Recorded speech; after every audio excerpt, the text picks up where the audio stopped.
আসসালামু আলাইকুম everyone, welcome back to my channel. আজকে আপনাদের সাথে শিম, আলু আর টমেটো দিয়ে একটি মাছের তরকারি রেসিপি শেয়ার করব। আশা করছি রেসিপিটি আপনাদের কাছে ভালো লাগবে।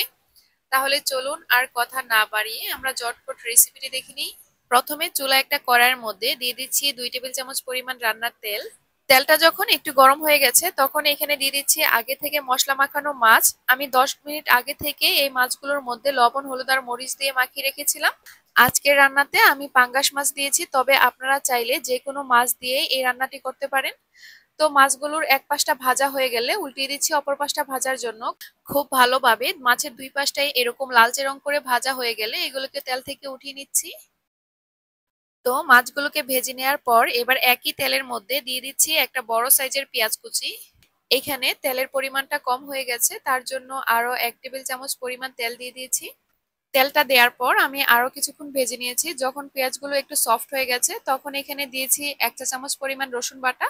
রসুন বাটাটা দেওয়ার পর এবার আবারও নেড়ে চেড়ে খুব ভালোভাবে ভেজে নিব যতক্ষণ না পর্যন্ত রসুনের কাঁচা ফ্লেভারটা চলে যায়। তো কিছুক্ষণ ভেজে নেওয়ার পর যখন রসুনের কাঁচা ফ্লেভারটা চলে গিয়েছে তখন এখানে দিয়ে দিয়েছি একটা বড় সাইজের আলু, এরকম পাতলা পাতলা করে কেটে দিয়েছি। এবার আলুগুলোকে নেড়ে চেড়ে 2 থেকে 3 মিনিটের মতো পেঁয়াজের সাথে একটু ভেজে নিচ্ছি। তারপর এখানে দিয়ে দিচ্ছি আগে থেকে কেটে বেছে ধুয়ে রাখা শিম। এইবার এখানে দিয়ে দিয়েছি স্বাদ অনুযায়ী লবণ, 1/2 চা চামচ লাল মরিচের গুঁড়া, 1 চা চামচ হলুদের গুঁড়া।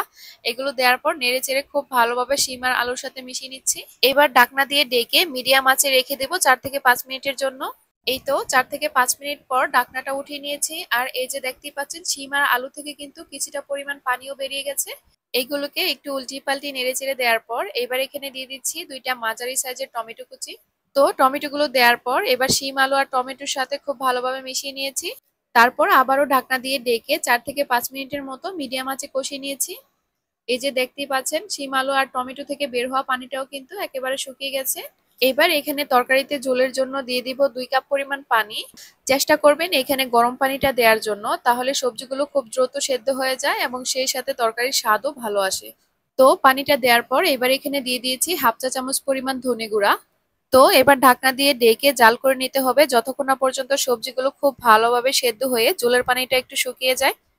এই তো বেশ কিছুক্ষণ মিডিয়াম আঁচে জাল করে নেওয়ার পর সবজিগুলো কিন্তু খুব ভালোভাবে সেদ্ধ হয়ে গেছে এবং সেই সাথে পানিটাও কিছুটা শুকিয়ে গেছে। এই পর্যায়ে এখানে দিয়ে দিচ্ছি আগে থেকে ভেজে রাখা মাছগুলো। এবার ফ্লেভারের জন্য দিয়ে দিচ্ছি দুটো কাঁচা মরিচ। মরিচগুলোকে কিন্তু আমি মাঝখান থেকে ভেঙে দিয়ে দিয়েছি। তারপরে ঢাকনা দিয়ে ডেকে 2 থেকে 3 মিনিটের মতো জাল করে নিয়েছি। এবার আমি মাছগুলোকে একটু উল্টিয়ে দিচ্ছি। এবার সব শেষে সুন্দর একটা ফ্লেভারের জন্য দিয়ে দিচ্ছি ধনেপাতা কুচি। এই তরকারিতে ধনেপাতা কুচিটা না দিলে আমার কাছে একদমই ভালো লাগে না, তবে কেউ যদি ধনেপাতার ফ্লেভার পছন্দ না করেন তাহলে এটাকে স্কিপ করতে পারেন। তো ধনেপাতা কুচিগুলো দেওয়ার পর এবার চুলা আঁচটা বাড়িয়ে একটা বলক উঠিয়ে নিয়েছি। এবার চুলাটা অফ করে দিয়ে তরকারিটাকে অন্য একটা বাটিতে নিয়ে নিচ্ছি। এই তো তৈরি হয়ে গেল শিম, আলু আর টমেটো দিয়ে ভীষণ মজার একটি মাছের তরকারি।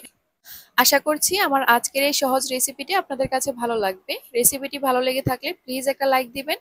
আর এই ধরনের সহজ রেসিপি যদি আরো পেতে চান তবে আমার চ্যানেলটি সাবস্ক্রাইব করে রাখতে পারেন। আজকে এই পর্যন্তই। আল্লাহ হাফেজ। আসসালামু আলাইকুম।